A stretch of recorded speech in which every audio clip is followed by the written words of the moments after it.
Chess YouTube, welcome back. This right here is game number 1 of the consolation match between Andrey Esipenko and Nodirbek Yakubboev from the 2025 World Cup tournament. And the stakes of this game, of this little 2-game mini match plus tie breaks potentially, could not be higher. The winner of this match, the person who gets 3rd place in the World Cup tournament, qualifies for the 2026 Candidates Tournament, and the winner of that tournament plays Gukesh in the 2026 World Championship match. So both players here gunning for a spot at the Candidates, and this game was a very complicated 4-knight Sicilian defense. It was very interesting, going knight takes, b takes, e5, knight d5, knight e4.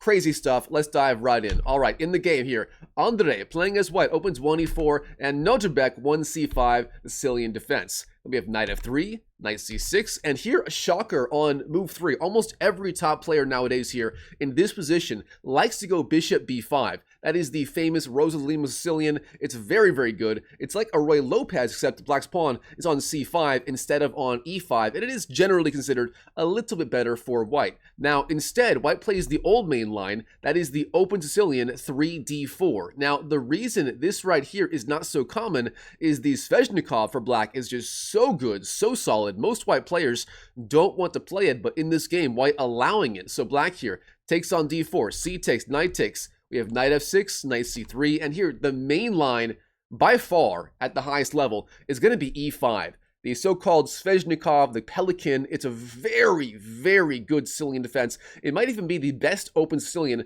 according to Stockfish, and everyone, I mean everyone plays it these days. Even Magnus played it in the 2018 World Championship match versus Fabiano Caruana. 2018, right? I think it was 2018. But anyways, that is by far the main line. But instead, black here playing e6, the so-called 4-knight Sicilian. And this line leads to absolutely mind-boggling complications. And here, white goes for the absolute main line. He takes on c6, knight takes, black takes back, b takes. From there, e5. And in this pawn structure, black has this gaping hole on d6. That is the big feature. On the other hand, though, black does have 3 pawns on c6, d7, and e6. And if he can somehow win this pawn on e5 and get these pawns rolling down the board, that could be a massive, massive asset for black. But for right now, the pawns are a little backward and a little bit weak. So black, knight d5 is the move, and now knight to e4, jumping into the e4 square, very good move, and controlling d6.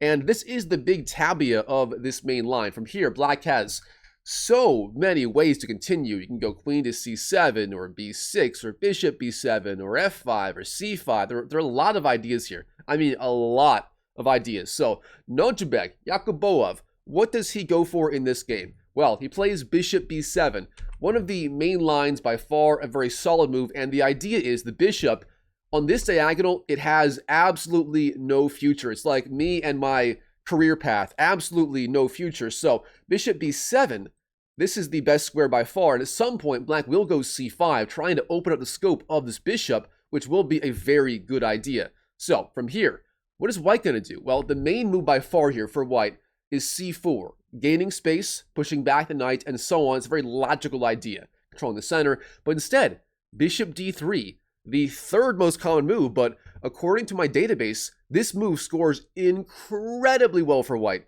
65% from white from this position. So this is a crushingly good move between human players. So let's see how black responds. We have queen c7, threatening e5, a solid choice, certainly by black.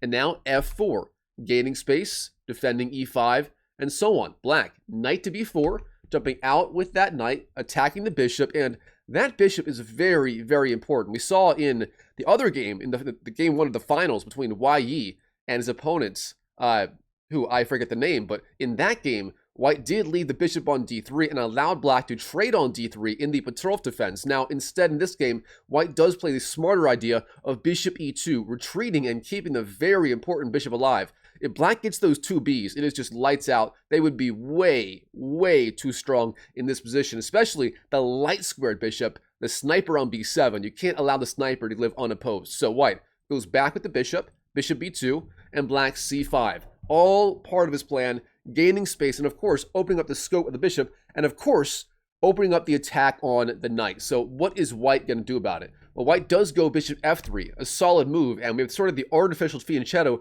of the bishop, which does oppose the black bishop on b7. So overall, a pretty solid way to play, I must say. Now, black here has a variety of ideas, and you do have to find the right way to continue. And what is black's best idea here? Well, according to the engine, c4, gaining space, is especially strong here for black. Gaining space, the pawn's out of the way of the attack by the knight, and so on. Now, instead, black plays a very bizarre-looking move. Bishop d5. Okay, what is the idea behind this move right here? Well, the bishop technically attacks a2, but that is not that big of a threat. White can always go, for example, a3, pushing it back, and there is no attack. So, beyond that, does black want the bishop here permanently? And what about c4? Can't white go, for example, b3, c4, and drive out the piece? Well, he can, but black here must have some ideas. So, from here, castles is the move. Black has the attack on the pawn, but instead of capturing, the move here is simply bishop d7. Now we have c3, again inviting black to trade on a2, and again he does decline, as there are too many ways to lose that knight. For example, if knight takes a2, the knight is just trapped here, and you can just win the knight with, say, bishop queen to a4, bishop to d1, b3, and so on. There are too many ways to lose that piece. So instead of that here, knight to c6 is played, and this is where the game gets really weird. I mean, everything about this is very typical for this line. Yes, the pawn structure is kind of weird, but overall, a very typical four-knight Sicilian defense. But there's just one problem. The bishop on d5, that bishop typically is on b7. Here it's on d5, which looks really bizarre. Now, can white go, for example, queen to e2, c4, and so on, trying to win that piece? Yes, he can. Black trying to argue that even with the bishop lost or stuck on d5, his position is okay, which I'm not so sure, but let's see what happens here. All right, bishop e3, castles, knight g3, offering the trade of bishops, and black does oblige. We have bishop takes, queen takes, and then d5, gaining space. Now, this is a very double-edged idea. The point being, of course, white has the option of capturing en passant. Now, if you're a beginner and you don't know, en passant is anytime one player moves the pawn 2 squares like this next to the opponent's pawn, the opponent can capture that pawn on the diagonal as if it went 1 square. So with d5, white can take on d6 en passant, and that is the drawback of that move. So there were other ideas. f5 is the top engine line here, but instead d5 played in the game, and white does take the free pawn. We have e takes, bishop takes, and now a very dangerous move here, f5, gaining space, and the threat is simply trading on e6, giving black a very weak, isolated pawn on e6, and at that point, his pawn structure, for example, if, I don't know, king to h8, f takes, queen to e2, something like that, the pawn structure here is so bad for black, that is going to be a major, major issue throughout the entire game. So, instead of that, black here, on move 19, he does trade on g3, bishop takes, and white has the option trading back with the h-pawn or the queen. White does trade with the queen here. So queen takes g3 is the move. We have queen takes, h takes, and then c4. Gaining space and getting the pawn on c4 out of the way of the attack. There was no other way to defend the knight, the rook, they all can't defend c4. Therefore, c4 does make a lot of sense here. All right, from here, white, he trades on e6 with f takes, and again, black does get that really awkward pawn structure. Black having those 4 pawn islands, 1, 2, 3, 4, versus the 2 of white, and that is going to spell problems in this endgame. And besides that, the bishop versus knight, the bishop being much better on the open board with attacks all across the board, whereas the knight is just a little bit slower, less mobile, and so on. So, Andrey here, certainly getting the kind of endgame he wants, where he can press for a win forever. I mean, give Magnus this position, he would just freak out and die for it, right? So anyways, Andrey here, he trades rooks. Rook takes, we have rook takes, and then rook d1, a solid move. The point being, in this endgame, the activity of the rooks might be the single most important factor. White here threatening rook d7, flying into the 7th rank. And if black goes, for example, rook d8, trying to defend on the d file, that would be highly problematic. Black loses the a pawn and probably the game after rook d8, rook takes, knight takes, bishop takes, and white here is just completely winning the better minor piece, the passed a-pawn. It's just too much. So instead of that, black right here plays the strongest idea, rook to b8. So in these rook endgames, whether it's just 2 rooks or rooks and minor pieces. The activity of the rooks is maybe the single most important factor. Black here opting not to defend d7, instead counterattacking on the critical b2 square. All right, white here, he also does the same thing. There is no defense in this game. There is no rook to b1 passiveness. Oh no, instead, rook to d6 is the idea. Instead, counterattacking on the knight and the e6 pawn, and black is going to have to respond. You can't lose that knight. That would be simply game over on the spot with that. So, black here, knight to e5 is the idea. Of course, white wins the free pawn on e6 and renews the attack on the knight. And black is starting to get under a little bit of pressure. Black here being down the single pawn. Yes, the pawn on b2 is weak, but still, a pawn is a pawn. And white is certainly going to have his chances, despite the engine saying it's about level. I don't know about that. So, knight g4 hits the bishop. Bishop c1 defends b2. And yes, that piece for right now is a little bit passive. But again, a pawn is a pawn. And the rook still being very active, it can go to e4, c6, e7, a6, threatening all kinds of ideas. So black here has to be very, very careful indeed. Black from here, rook d8, opting not to defend, instead, again, counterattacking. And the threat now is simply rook d1, hitting the king and the bishop on the c1 square. White must respond. And he plays the move here, king to f1, the idea being if rook d1, then rook e1 does defend via the x-ray defense. So, black, king to f7, pressures the rook. Rook e2, the rook flies back, and now rook d5. Now, this move, rook e2, in particular, is not necessarily the best idea. Again, it is a little passive, but again, a pawn is a pawn. Andrey here, trying to argue that, in the long run, even if he plays 1 or 2 passive moves, it can just slowly grind out a win. So, black, rook d5 is the idea, and now king to e1, the king slides over. Now knight e5, and finally the key pawn break, b3, gaining space on the queen side, and this is the idea. If black here trades on b3, white trades back, and white gets a very powerful dual pawn asset on the queen side, and if he doesn't,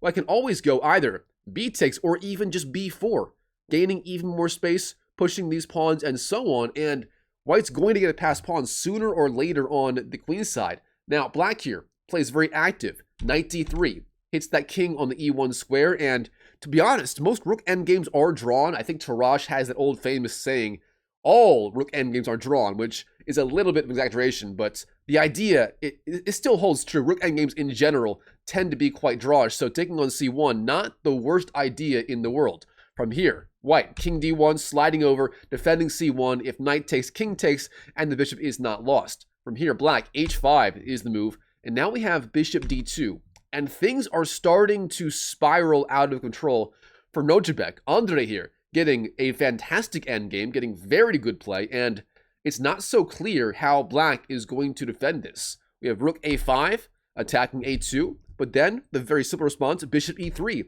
defends a2, and again, white is slowly but surely pushing black back. We have a6, and now, the very gutsy idea, b takes c4. Gutsy because, yes, you win the pawn, but on the other hand, you ruin the pawn structure on the queen side, and the doubled c-pawns, I mean, it's almost like only one pawn, as the pawns don't really synergize very well. So black here, rook e5, slides over. White, bishop d4, offers the trade. Of course, if you trade rooks, that endgame is as good as lost. Black is cooked. Therefore, rook g5 slides over, keeps the game going, but as you can see by the eval ball right here, things are not looking good for him at all. We have king c2, and the knight's under attack. And again, black is slowly getting pushed back. And look at this. The knight. Where can it go? Can't go here. Can't go here. Nope, nope, nope. Can't go there, there, or there. The knight is literally trapped here. Black has only one response. The only thing it can do to keep that knight alive is taking on g3.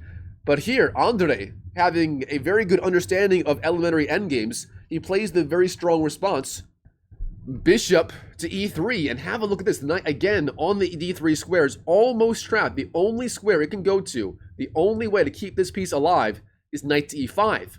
But then, bishop to f4 hits the knight and the rook. g2 is covered. Black loses the knight, and for that reason, in this position, here, Nodirbek, he's forced to resign on the spot to Andrey Esipenko. Andrey winning game number 1 of the consolation match of the 2025 World Cup tournament. Andrey getting the lead. Nodirbek in day 2, which happens actually today as the video rolls out, he's going to have to tie the series and go to tiebreaks if he doesn't win the game as white. If he doesn't win the game as white, he is losing the match and he will not qualify for the candidates tournament. That would be a heartbreaking finish. Andrey, though, playing simply a fantastic game overall, showing textbook endgame technique, a very well-deserved victory. All right, guys, hope you enjoyed this video. If you did, please smash that like button, comment down below. What everyone to say is all good. I would love to hear your thoughts on these latest tournament games. I'm trying to do more of them, by the way. And by the way, real fast, this week we are launching my new coaching program, DR Mike Chess Pro. It's going to be a paid online program, group coaching, courses, game reviews, community, and so on. So it's coming out in a few days. Stay tuned for that. In the meantime, I still do have my free online community. It's at drmikechess.com. You can go there and join and connect with me if you want. But the main thing, in a few days, we're having a Black Friday sale. Stay tuned for that. It's going to be the cheapest price ever. Once that sale's over, it's over for good. So stay tuned. And as always, I wish you the best of luck in your chess improvement journey in 2025 and beyond. And I'll see you in the next video.